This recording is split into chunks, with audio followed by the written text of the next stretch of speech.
নমস্কাৰ দৰ্শকসকল আপোনালোক সকলোকে আমাৰ চেনেলটোলৈ পুনৰবাৰ স্বাগতম জনাইছোঁ আৰু আজি মই আপোনালোকৰ ওচৰলৈ জালি কোমোৰাৰ এটা একদম সহজ ৰেচিপি লৈ আহিছোঁ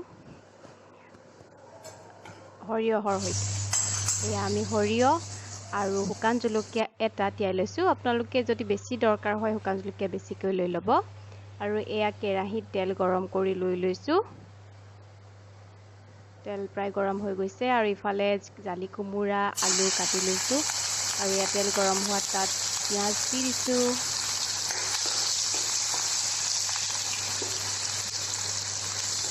সৰিয়হৰ পেষ্ট সৰিয়হ শুকান জলকীয়া আদা অকণমান আৰু নহৰু দি ধুনীয়াকৈ মিক্সিত তাৰ পেষ্টটো বনাই লৈছোঁ আৰু এয়া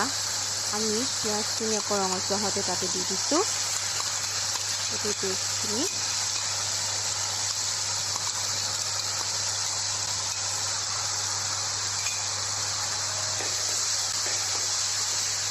আৰু গোটেই মিশ্ৰণখিনি খুব ধুনীয়াকৈ লৰাই ভাজি লৈছোঁ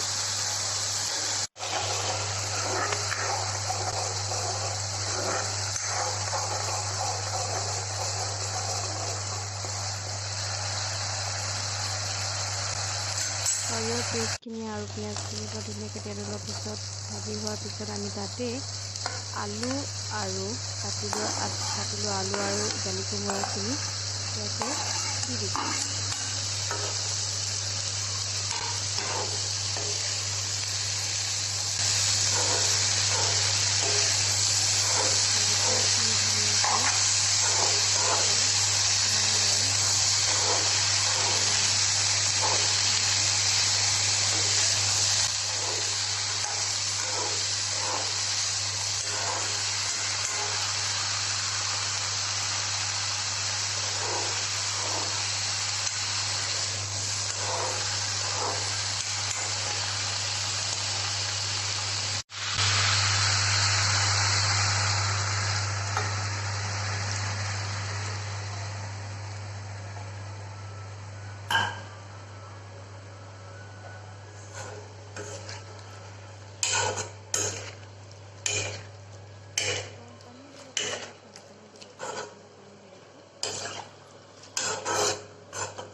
তৰকাৰীখন এনেকৈ ডাঠ কৰি ৰাখিছোঁ আৰু এয়া আমি